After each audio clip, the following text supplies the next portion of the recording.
وہ ذات بہت ہی بابرکت ہے جس نے اپنے بندے پر قرآن نازل فرمایا تاکہ اہل عالم کو خبردار کرے،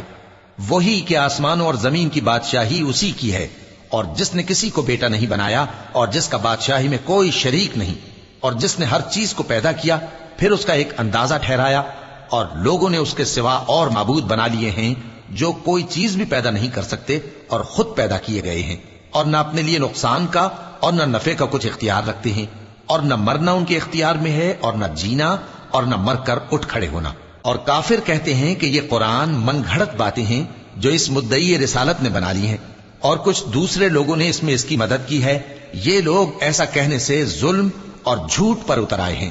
اور کہتے ہیں کہ یہ پہلے لوگوں کی کہانیاں ہیں جن کو اس نے جمع کر رکھا ہے، اور وہ صبح و شام اس کو لکھوائی جاتی ہیں۔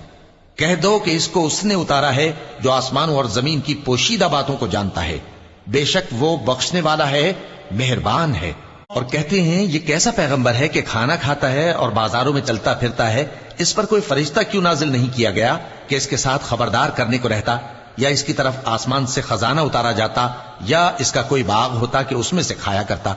اور ظالم کہتے ہیں کہ تم تو ایک جادو زدہ شخص کی پیروی کرتے ہو۔ اے پیغمبر دیکھو تو یہ تمہارے بارے میں کس کس طرح کی باتیں کرتے ہیں، سو گمراہ ہو گئے اور رستہ نہیں پا سکتے۔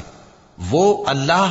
بہت بابرکت ہے جو اگر چاہے تو تمہارے لیے اس سے بہتر چیزیں بنا دے، یعنی باغات جن کے نیچے نہریں بہ رہی ہوں، نیز تمہارے لیے محل بنا دے۔